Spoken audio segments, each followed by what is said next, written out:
বন্ধুরা, আজকের ভিডিওতে আমরা জানব এক এমন ভয়ঙ্কর সত্য যা শুনলে আপনার শরীর কেঁপে উঠবে।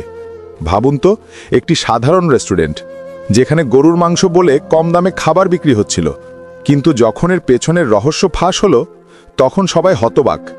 গ্রাহকদের খাওয়ানো হচ্ছিল মানুষের হাড়গোড় আর মাংসের টুকরো। কিন্তু আসল ধাক্কাটা এলো পরে, যখন দোকানদার মহিলাকে গ্রেফতার করে পুলিশ আর ভেতর থেকে যা বেরিয়ে এলো সেটা জানলে আপনার গা শিউরে উঠবে। এই শিহরণ জাগানো ঘটনাটা পুরোটা জানতে হলে ভিডিওটি শেষ পর্যন্ত দেখুন। ভিডিওটি যদি অবাক করে তবে একটি লাইক দিন, আর আমাদের চ্যানেলে নতুন হলে সাবস্ক্রাইব করে বেল আইকনটি ক্লিক করে রাখুন, কারণ আজকের গল্প আপনার কল্পনারও বাইরে। চলুন শুরু করি।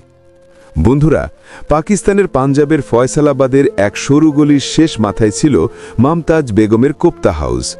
টিনের ছাউনি, পুরনো কাঠের সাইনবোর্ড, আলোকিত কিছুই নয়, তবু দোকানটা কখনো ফাঁকা থাকত না। বড় হাড়িতে ফুটতে থাকা ঝোলের ধোঁয়া আর গরুর কোপ্তার গন্ধ যেন পথচারীদের টেনে আনত। কেউ ক্ষুধা মেটাতে, কেউ বা আড্ডা দিতে, সবাই কোনো না কোনোভাবে এখানে এসে থামত। মমতাজ বেগম প্রায় 50-এর এক হাসিমুখী নারী, এই দোকানের মালিক। কাঁধে সবসময় একটি পাতলা ওড়না, মুখে নরম স্বর। ক্লান্ত হলেও অতিথির সামনে ক্লান্তি দেখাতেন না। পাশে থাকে তার একমাত্র ছেলে, 14 বছরের আরমান। ছেলেটা টেবিল মুছে পানি ঢেলে গ্রাহকদের হাসি মুখে জি ভাই বলেই দৌড়োয়। দোকানে নিয়মিত ক্রেতাদের মধ্যে আছেন রিকশাওয়ালা বাবুর চাচা আর পাশের গলির সবজিওয়ালা রুকসানা আপা। সাপ্তাহিক ছুটির দিনগুলোতে আসে কয়েকজন কলেজ পড়ুয়াও। সবাই বলে মমতাজ আপার কোপ্তার টেক্সচার আলাদা, ঝোলে যেন একটা আলাদা ঘ্রাণ আছে। কেউ কেউ মজা করে জিজ্ঞেস করে, গোপন রেসিপি কি? মমতাজ বেগম হাসতেন, রহস্য একটাই, ভালোবাসা দিয়ে রান্না। তবু ভিতরে ভিতরে তার একটা অস্বস্তি ছিল। কিছুদিন হলো কম দামে মাংস দিচ্ছে এক সরবরাহকারী, জাবাদ। লোকটা সাদামাটা, প্রতি 2-3 দিন পর পর ভরে কালো পলিথিনের বস্তা নিয়ে এসে দেয়। বাজারের দামের চেয়ে অনেক কম। করোনা পরবর্তী সময়ে গরুর মাংসের দাম চড়েছে। এই কম দাম না হলে তার দোকান টিকে থাকাই কঠিন। কিন্তু কখনো কখনো বস্তা খোলার সময় একটা অদ্ভুত কাঁচা গন্ধ নাকে লাগে। রাধা হলে মশলার ঘ্রাণে মিলিয়ে যায়, তবু মনটা কেমন করে ওঠে। সেই সন্ধেতেই ঘটল প্রথম অস্বস্তিকর ঘটনা। গলির এক কোণে বসে পড়ল নতুন এক গ্রাহক, বিলাল, পাশের বিশ্ববিদ্যালয়ের আইন বিভাগের ছাত্র। সে নাকি কেবল রাস্তা দিয়ে যাচ্ছিল। ঝোলের গন্ধে পা থেমে যায়। কোনার টেবিলে বসে একটা কোপ্তার প্লেট নিল। প্রথম চুমুকেই তার ভুরু কুঁচকে গেল। স্বাদ ভালো, কিন্তু টেক্সচারটা যেন অস্বাভাবিকভাবে গুচ্ছানো, একটু বেশি টাইট। মমতাজ বেগম এগিয়ে এসে হেসে জিজ্ঞেস করলেন, কেমন লাগছে বেটা? বিলাল ভদ্রভাবে বলল, ভালোই, তবে একটু আলাদা মনে হচ্ছে। মমতাজ হাসলেন, রান্নার হাত আলাদা হলে স্বাদও আলাদা হয়। কিন্তু দ্বিতীয় কামড়ে বিলালের দাঁতে ঠেকে শক্ত কিছু। সে থমকে গেল। ভেবেছিল কার্টিলেজ, কোনো কঠিন টুকরো। জিভে ঘুরিয়ে দেখতেই বোঝা গেল জিনিসটা তীক্ষ্ণ আর পাতলা। সাবধানে আঙুলে টেনে বের করল। ফ্যাকাশে ধূসর বাঁকানো একটা ক্ষুদ্র টুকরো, যেন মানুষের নখের অংশ। দেহে কাঁটা দিল। চারপাশের কথাবার্তা, ঝোলের গন্ধ সব মিলিয়ে যেন মুহূর্তে নিস্তব্ধ। মমতাজ বেগম উদ্বিগ্ন হয়ে জিজ্ঞেস করলেন, কোনো সমস্যা? বিলাল দ্রুত টিস্যুতে জিনিসটা মুড়ে পকেটে ঢুকিয়ে ফেলল। বলল, না না, মরিচটা একটু বেশি হয়ে গেছে, পানি দেবেন? মমতাজ হাঁ করে তাকালেও সন্দেহ না বাড়িয়ে পানি দিয়ে চলে গেলেন। বিলাল বিল মিটিয়ে তাড়াতাড়ি বেরিয়ে গেল। হোস্টেলে ফিরেই টেবিল ল্যাম্পের নরম আলোয় টিস্যু খুলল। টুকরোটা এবার স্পষ্ট। এটা হাড় নয়, চামড়া নয়, নখ। গলার ভেতরটা শুকিয়ে এলো। সে তড়িঘড়ি ফোন দিল তার পরিচিত দুয়া। শেষ বর্ষের MBBS ছাত্রী, পাঞ্জাব মেডিকেল কলেজে পড়ে। দুয়া টুকরোটা দেখে গম্ভীর হলো। চোখে দেখে শতভাগ বলা যায় না, কিন্তু গঠনটা মানুষের নখের মতোই। চাইলে কাল সকালে ছোট্ট একটা ফরেন্সিক ল্যাবে দিয়ে পরীক্ষা করিয়ে দিই। রাতটা বিলাল আর ঘুমোতে পারল না। জানালার বাইরে ফয়সালাবাদের পথে এখনো হর্ন বাজে, দোকান বন্ধের আওয়াজ আসে। মাথায় একটাই প্রশ্ন ঘুরতে থাকে, যদি সত্যি এটা মানুষের নখ হয়, কোপ্তা এটা কিভাবে এলো? ওদিকে দোকান বন্ধ করে ঘরে ফিরে আরমান ধীরে ধীরে বলল, আমি জাওয়াদের মাংসে মাঝে মাঝে গন্ধটা অন্যরকম লাগে। মমতাজ মৃদু হাসে মাথায় হাত বুলিয়ে দিলেন, দিনকাল খারাপ বেটা, কম দামে না কিনলে দোকানটা চলবে কি করে? আল্লাহ ভরসা। কিন্তু দরজার চৌকাঠে দাঁড়িয়ে থাকা মেয়েলি দৃঢ়তার গভীরেও সে টের পেল মনের ভিতরে সন্দেহটা আজ বেশি জেদি। ভোর নামল ধূসর কুয়াশায়। বিলাল নখের টুকরোটা সিল করা ছোট খামে নিয়ে দুয়ার সঙ্গে ল্যাবে গেল। টেকনিশিয়ান সাবধানে স্যাম্পল নিল, রিসিট তুলে দিল। রিপোর্ট দুপুরের দিকে।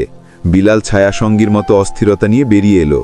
দূরে আজানের সুর কানে বাজতে বাজতে তার মনে একটাই সিদ্ধান্ত পোক্ত হলো, ফল যাই আসুক সত্যিটা জানাতেই হবে। সন্ধ্যার দিকটা দোকানে আবার ভিড়, কিন্তু আজ মমতাজ বেগমের হাত একটু কাঁপে। ঝোল নামাতে গিয়ে ঢাকনায় ঠোক্কর লাগে। গলির বাতাসে গুঞ্জনও কিছুটা, যে শুনেছ এই দোকানের কোপ্তায় নাকি আলাদা ঘ্রাণ। রুকসানা আপা হেসে উড়িয়ে দেন। বাবর চাচা বলেন স্বাদ ভালো হলেই হলো।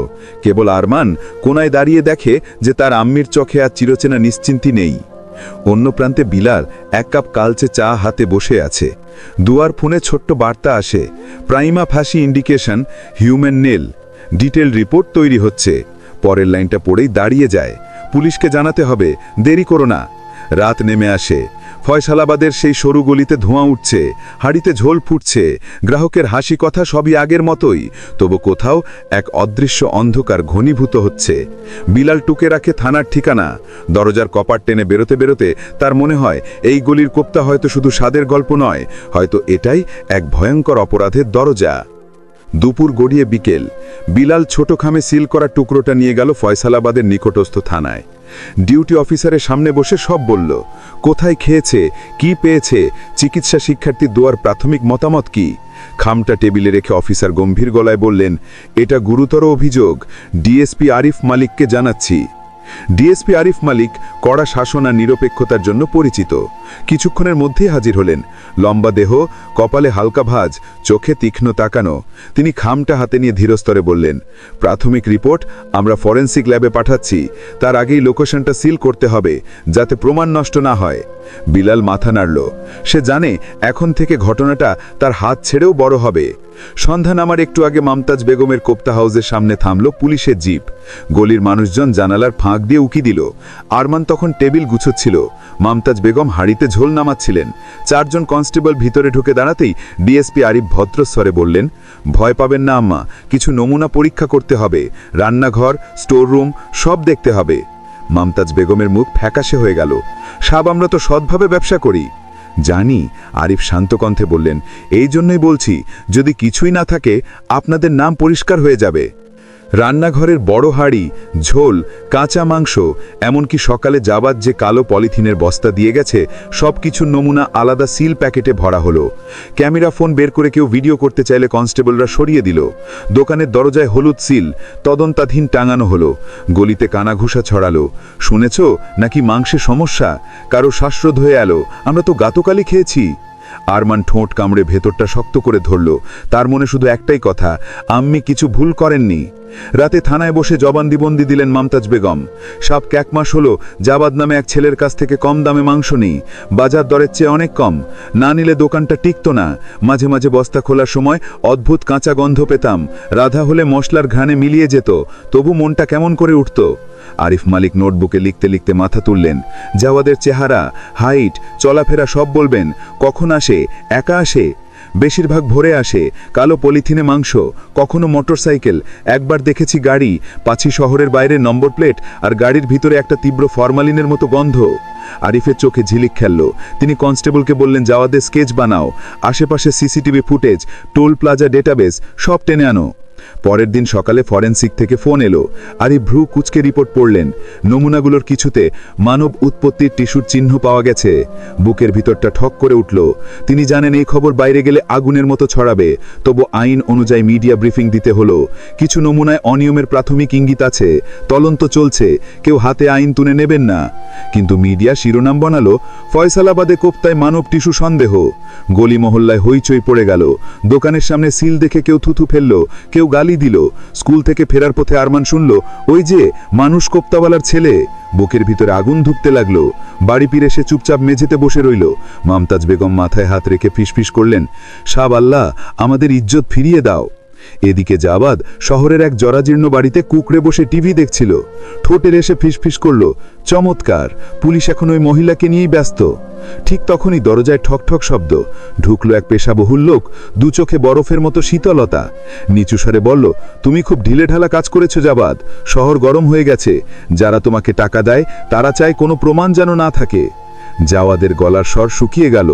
লোকটা টেবিলে একটা খাম রাখল, ভিতরে ছিল গাড়ির একটি চাবি আর একটা কাগজ, পুরনো গুদাম, নদীর ধারে।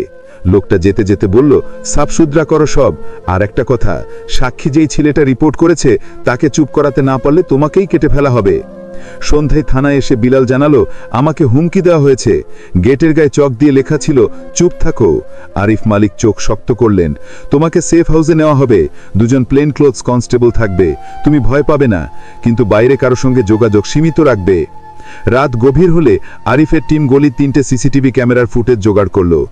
এক ফুটেজে ভরে কালো পলিথিন কাঁধে নিয়ে এক যুবক ঢুকছে, মুখে মাস্ক, কিন্তু চোখ দুটো তীক্ষ্ণ। আরেক ফুটেজে দেখা গেল মাঝে মধ্যে দূরে এক কালো গাড়ি থামে, দরজা খুলতেই হালকা ধোঁয়া আর কেমিক্যালের মতো গন্ধে পাশের পাহারাদার নাক চেপে ধরে। আরিফ ফ্রেম থামিয়ে বললেন, এই গাড়িটার নম্বর ট্রেস করো, রেজিস্ট্রেশন সুযুক্ত লজিস্টিক, সুরজ ট্রেডিং। নাম শুনতে বৈধ, কিন্তু থাকতে পারে শেল কোম্পানি। পরদিন ভোরে রেইড হলো শহরের প্রান্তে এক ভাঙা গুদামে। দরজা খোলা, ভেতরে পচা গন্ধ, ছেঁড়া কালো বস্তা, মরচে ধরা টেবিল। টেবিলের ড্রয়ারে পাওয়া গেল একখানা খাতা, কোড নামে লেখা হিসেব, ডান পাশে টুকটাক নাম, কিছু কিছু নামের পাশে লাল কালি দিয়ে ক্রস। আরিফ বইটা তুলতেই গলায় কাঁটা বিঁধল। এগুলো নিখোঁজ মানুষের নামের সাথে মিলিয়ে দেখো। ডেটাবেস খুলে বসে অফিসাররা, দেখা গেল গত কয়েক মাসে আশপাশের জেলা থেকে হারিয়ে যাওয়া অন্তত 10 জনের নাম খাতার কোডের সঙ্গে মিলে যাচ্ছে। খবরটা চাপা রাখার চেষ্টা করেও গলির বাতাসে আবার আরেক কানাঘুষা। এটা তো শুধু কোফতার ব্যাপার না, বড় কিছু। কেউ বলল, অঙ্গ ব্যবসার সিন্ডিকেট। মানুষের মুখ কেমন দ্রুত বদলে যায়। কাল যারা মমতাজ বেগমকে অপরাধী বলছিল, আজ তাদের কেউ কেউ ফিসফিসিয়ে বলে হয়তো তাকে ফাঁসানো হয়েছে। রাতে বাড়ি ফিরে আরমান আঁকতে বসে, একটা মাছলের ছবি, চারপাশে হলুদ সিল টেপ, দূরে পুলিশ ভ্যান, আকাশে ছোট করে লিখল সত্য। আঁকা দেখে মমতাজ বেগমের বুক কেঁপে উঠল। তিনি ছেলের মাথায় হাত রাখলেন, আমরা হার মানব না বেটা। সেই রাতেই ডিএসপি অফিসে জরুরি বৈঠক। আরিফ মালিক বোর্ডে টাঙানো মানচিত্রে লাল পিন গেথে বললেন, লজিস্টিক কোম্পানির কাগজপত্র নকল, কালো গাড়ির যাতায়াত প্রতি 15 দিনে একবার, পরের সাইকেল 2 দিন পর। আমরা চোক পয়েন্ট বসাবো, আর জাওয়াদকে লিফট করার আগেই তার নেটওয়ার্কে ঢুকতে হবে। এক অফিসার জিজ্ঞেস করল, ম্যাডাম, মানে আম্মাজি মমতাজ বেগম? জনগণ তো ওনাকে নিয়েই ক্ষেপে আছে। আরিফ মালিক থমকে বললেন, ওনার চোখের ভাষা আমি বুঝেছি, ওনাকে ব্যবহার করা হয়েছে, কিন্তু প্রমাণ চাই। কাল সকালে ওনাকে অব্লিগেশনাল রিপোর্টিংয়ে ছেড়ে দেব, তবে পুলিশ প্রোটেকশন থাকবে। সোশ্যাল মিডিয়া অপপ্রচার রুখতে সাইবার উইং কাজ করবে। বাইরে হালকা বৃষ্টি শুরু হলো। বিলালকে সেফ হাউসে নিয়ে যাওয়া হলো। দরজা লাগিয়ে কনস্টেবল বলল, দরজা কেউ খটখটালে খুলবেন না, আমাদের কলেই খুলবেন। বিলাল খাটে বসে জানালার দিকে তাকিয়ে রইল। দূরে আজানের সুর ভেসে আসছে। সে মনে মনে বলল, যেই হোক, যত বড়ই হোক, সত্যটা বের করব আমরা। আর শহরের অন্য প্রান্তে নদীর ধারে কাছের আরেকটা অন্ধকার ঘরে জাওয়াদ সিগারেট নিভিয়ে 2 চোখ কুঁচকে ফিসফিস করল, আগামী ট্রিপেই সব শেষ করব, প্রমাণও সাক্ষীও। টেবিলের উপর রাখা ফোনটা কেঁপে উঠল। অচেনা নম্বর থেকে একটাই মেসেজ, রুট বদলাও, নজরদারি করা, ভুল করলে কেটে ফেলব। জাওয়াদের কপালে ঘাম জমল। ঘরের বাতাস হঠাৎ ভারী লাগতে শুরু করলো, যেন অদৃশ্য কোনো দেয়াল তাকে ঘিরে ফেলছে। পরের ভোরটা ফয়সালাবাদের আকাশে ধূসর কুয়াশা নামিয়ে এলো। ডিএসপি আরিফ মালিক রাতভর বোর্ডে পিন গেথে যে রুট ম্যাপ এঁকেছিলেন, সেটা এখন বাস্তব অভিযানে বদলাতে হবে। লজিস্টিক কোম্পানির ভুয়া কাগজ, কালো গাড়ির 15 দিন পরপর যাতায়াত, আর নদীর ধারের পুরনো গুদামের টুকরো টুকরো সূত্র, সব মিলিয়ে আজকের দিনটাই চোক পয়েন্টের দিন। সকালেই মমতাজ বেগম থানায় উপস্থিত হলেন বাধ্যতামূলক রিপোর্টিংয়ের জন্য। চোখ লাল, কিন্তু মাথা উঁচু। আরিফ মালিক নরম গলায় বললেন, আম্মা, আপনি ভয় পাবেন না, আপনাকে আমরা প্রোটেকশন দিচ্ছি।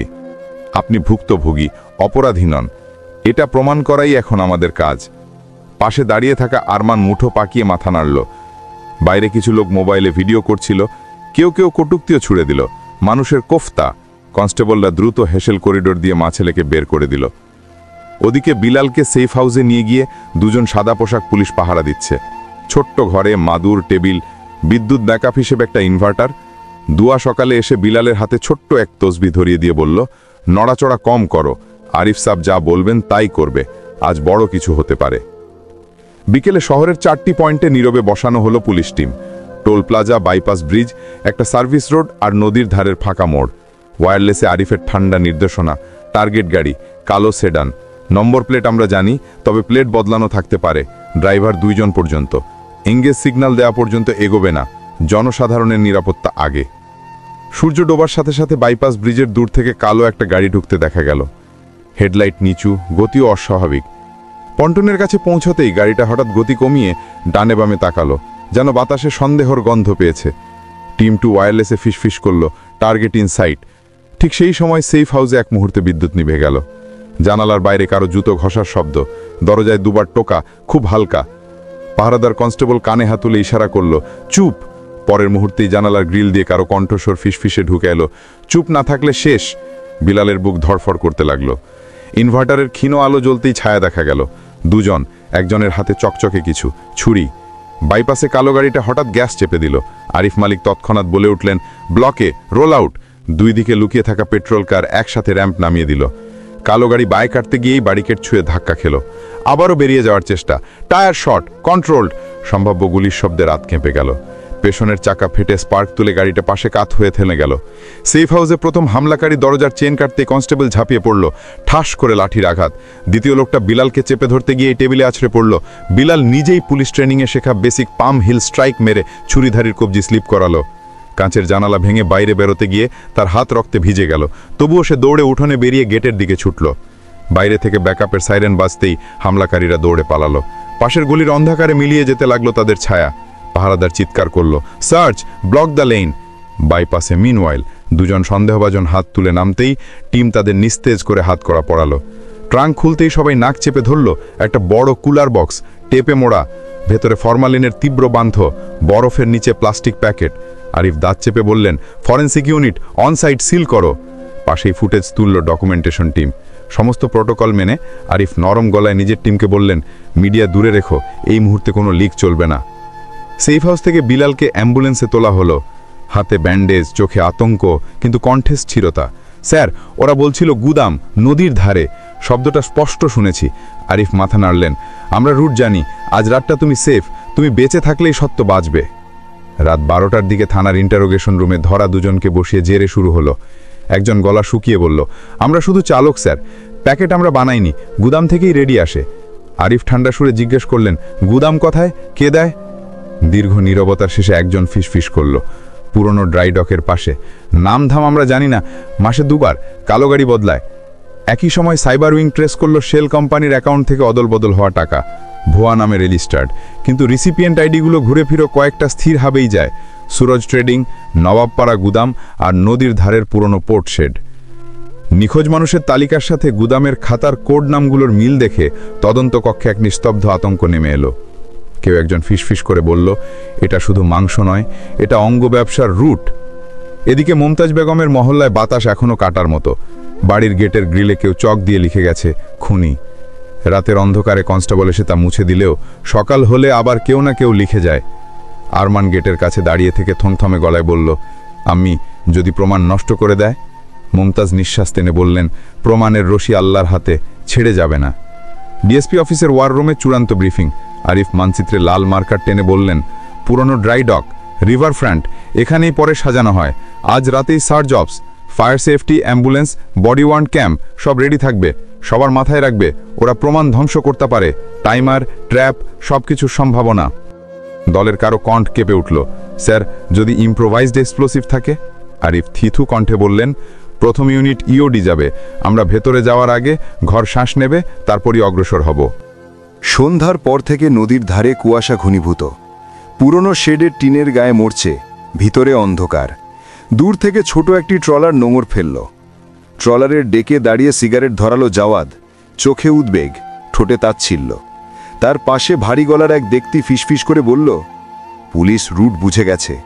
আজ রাতে পরিষ্কার না করলে কাল আমাদের নাম চলে আসবে ওপরের টেবিলে। জাওয়াদের হাত কাঁপল। প্রমাণ? লোকটা ছোট্ট ধাতব বাক্স দেখালো। টাইমার, 5 মিনিট, ঢুকে ছেড়ে বেরিয়ে যাও। জাওয়াদ গিলল কঠিন লালা। সে জানে এই খেলার দাবায় সে কেবল একটি গুটি। রাত 2টার পরে অপারেশন শুরু। ইউডি ইউনিট আগে ঢুকে মেটাল স্ক্যানারে টোকা দিতেই এক কোণে ক্ষীণ বিপ বাজল। আরিফ হাত তুলে ইশারা দিলেন, ওখানে ডিভাইস, ডিসআর্ম, ধীরে। ততক্ষণে অন্য দিক দিয়ে শোনা গেল সাবধানী করা নাড়ার মতো শব্দ। কেউ ভিতরে নড়াচড়া করছে। টিম 3 পিছনের দরজায় জায়গা নিল। ঘড়ির কাঁটা যেন ধীর। বাইরে দাঁড়িয়ে আছে ফায়ার ট্যান্ডের, অ্যাম্বুলেন্স, ভিতরে শুধু বুটের নরম শব্দ আর ওয়্যারলেসের ফিসফাস। ঠিক এমন সময় সেফ হাউসে বিলাল দরজার ফাঁক দিয়ে আকাশের দিকে তাকিয়ে দুয়াকে মেসেজ করল, আজ শেষ হবে। দুয়া রিপ্লাই দিল, শেষ না, শুরু, ন্যায় বিচারের শুরু। শেডের ভিতরে প্রথম বাক্স খুলতেই নাকে আছড়ে ধরল ফরম্যালিনের তীব্র গন্ধ। বরফ, প্লাস্টিক, ল্যাব গ্রেড সিল, সব নিয়ম মেনে, অমানবিক কায়দা। আরিফের চোখ শক্ত হয়ে গেল। হঠাৎই শেডের দক্ষিণ দেয়াল থেকে ক্লিক, ক্ষুদ্র এক আওয়াজ। ইওডি অফিসার চেঁচিয়ে উঠল, টাইমার অন, ইভ্যাক এখনই। আরিফ গর্জে উঠলেন, সবাই আউট, আউট। দৌড়, ধাক্কা, দরজা, ঠিক বাইরে পা দিয়েই পিছনে ধূপ করে বিস্ফোরণ। আগুন লকলকে উঠে গেল। টিনের ছাদ উড়ে গিয়ে রাতের আকাশে ঝলছে উঠল আগুনের ফুলকি। কয়েকজন কনস্টেবল মাটিতে পড়ে গেল। একজনের কাজ ঝলসে গেল। আরিফ নিজে তাকে টেনে বাইরে আনলেন। ফায়ার টেন্ডারও সাথে সাথে পানির জেট ছেড়ে দিল। শেডের ভিতরে যে প্রমাণের পাহাড় ছিল তার বড় অংশ আগুনে লীন হয়ে গেল। আরিফ দাঁত কামড়ে শুধু একটাই কথা বললেন, ওরা প্রস্তুত ছিল। অগ্নিকাণ্ডের খবর মিডিয়ায় পৌঁছতেই চ্যানেলগুলো চিৎকার করে উঠল, পুলিশের অভিযানে বিস্ফোরণ, প্রমাণ নষ্ট। সোশ্যাল ফিডে 2 ভাগ, কেউ বলছে পুলিশের ব্যর্থতা, কেউ বলছে সিন্ডিকেটের নৃশংসতা। মমতাজ বেগম টিভির সামনে বসে দুহাত জড়িয়ে শুধু বললেন, ইয়া আল্লাহ, আমাদের ওপর দয়া করো। একই রাতে নদীর ঘাটের ঝোপের আড়াল থেকে দূরে সরে যাচ্ছিল জাওয়াদের ট্রলার। আগুনের লেলিহান শিখা তার চোখে প্রতিফলিত। পাশে দাঁড়ানো ভারী গলার লোকটা বলল, তুমি দেরি করেছিলে, তবুও ভাগ্য ভালো, প্রধান প্রমাণ গেল। এখন শুধু ওই ছেলে বিলাল বেঁচে আছে, আর তোমার কম দামে মাংস, ওটাই নাকি পুলিশের হাত ধরে কেস টিকিয়ে রেখেছে। জাওয়াদ কাঁপা গলায় বলল, ওকে ওকে সরিয়ে ফেলব। লোকটা ঠান্ডা চোখে উত্তর দিল, চেষ্টা করো, তবে মনে রেখো, ব্যর্থ হলে তোমাকেই সরাতে হবে। ভোরের দিকে আগুন নিভল। ভাঙা টিন, পুড়ে যাওয়া বাক্স আর কয়েকটা অক্ষত সিল্ড প্যাকেট। ফায়ার লাইন পেরিয়ে ফরেন্সিক দল যেগুলো উদ্ধার করতে পারল সেগুলোই এখন প্রাণ। আরিফ মলিক পোড়া শেডের সামনে ধুলোমাখা মুখে ফিসফিস করে বললেন, ওরা আগুন জ্বালিয়েছে, কিন্তু ছাইও গল্প থাকে, সেই গল্পটাই আমরা পড়ব। সকালে প্রেস ব্রিফিংয়ে সংযত কণ্ঠে তিনি বললেন, বিস্ফোরণে আমরা ক্ষতিগ্রস্ত, তবে কিছু ক্রিটিক্যাল প্রমাণ উদ্ধার হয়েছে। 2 জন সন্দেহভাজন গ্রেফতার। তদন্ত আন্তজেলা পর্যায়ে বিস্তৃত। কোনো নিরপরাধকে হয়রানি না করতে অনুরোধ করছি। এক সাংবাদিক চেঁচিয়ে উঠল, মমতাজ বেগম। আরিফ জবাব দিলেন, তিনি আমাদের সাক্ষী, সন্দেহভাজন নন, এই বার্তা স্পষ্ট রাখুন। মহল্লায় খবর পৌঁছতেই কটূক্তির সুর খানিকটা নরম হলো। রুকসানা আপা দরজায় এসে বললেন, আপা সাহস রাখেন, ইনশাআল্লাহ নাম সাফ হবে। আরমানের চোখে জল টলমল করল। দীর্ঘদিন পরে প্রথমবারের মতো সে একটা ছোট্ট হাসি দিল। রাত নামার আগে আরিফের টেবিলে এসে পড়ল 2টি নতুন সূত্র। কালো গাড়ির জিপিএস ঘোস্ট মডিউলে লুকোনো ব্যাকআপ লগ, আর গুদামের খাতার কোডের পাশে কয়েকটি অক্ষর AW। সাইবার উইং বলল, ইনিশিয়াল, প্রবাবলি ফান্ডারের। ট্রেল সুরাবাদ মুলতান পর্যন্ত যায়। আরিফ দীর্ঘশ্বাস ছেড়ে বললেন, খেলা বড়। জাওয়াদ কেবল পিয়ন, ওপরে বসে আছে কেউ যে আগুন জ্বালিয়ে ছাই দেখেও হাসে। এখানেই সিদ্ধান্ত, জাওয়াদকে আজ রাতে ধরতে হবে। আড়িপাটা ফোন, স্টিং অপারেশন, ডিকয় ক্রেতা, সব একসাথে সাজানো হলো। আরিফ মালিক শেষ নির্দেশ দিলেন, কেউ গুলি চালাবে না যতক্ষণ না বাধ্য হচ্ছি। জাওয়াদকে আলাইভ চাই, ওর মুখ থেকেই আমরা ওপরে পৌঁছব। শহরের বাতাসে তখনও পোড়া টিনের গন্ধ। মসজিদের মিনার থেকে ঈশার আজান উঠতেই মমতাজ বেগম মাথায় ওড়না টেনে দোয়া করলেন, হক যেন জিতে যায়। দূরে সাইরেনের ক্ষীণ শব্দ, নদী তীরে ঘন কুয়াশা, আর গলির মোড়ে 4 জন সাদা পোশাক, সবাই অপেক্ষা করছে একটাই মুহূর্তের, যখন জাওয়াদ অন্ধকার ভেদ করে ভুল করবে, আর সেই ভুলটাই হবে সত্যের দরজা খোলার চাবি। রাতের অন্ধকারে বিশেষ টিম প্রস্তুত ছিল। পুরনো সেতুর কাছে আড়ালে বসানো হলো ডিকয় ক্রেতা। ঠিক মধ্যরাত পেরোতেই খবর এলো, জাওয়াদ আসছে। কালো শার্ট, মাথায় টুপি, হাতে কালো ব্যাগ। দূর থেকে দেখে বোঝাই যাচ্ছিল ভিতরে ভারী কিছু আছে। সে মোড় ঘুরতেই হঠাৎ চারদিক থেকে কনস্টেবল ঝাঁপিয়ে পড়ল। জাওয়াদ প্রথমেই পালাতে চাইল, কিন্তু পেছন থেকে এক অফিসার তার পা টেনে ধরতেই মাটিতে লুটিয়ে পড়ল। ব্যাগ খুলতেই দেখা গেল রক্তে ভিজা কাপড় আর কেমিক্যাল ভরা বোতল। ডিএসপি আরিফ মালিক এগিয়ে এসে বললেন, খেলাটা শেষ জাওয়াদ, এখন সত্য বলো। প্রথমে জাওয়াদ কিছুই বলল না, কিন্তু থানায় নিয়ে জিজ্ঞাসাবাদের ঘরে ঘন্টার পর ঘন্টা বসিয়ে রাখার পর ভেঙে পড়ল।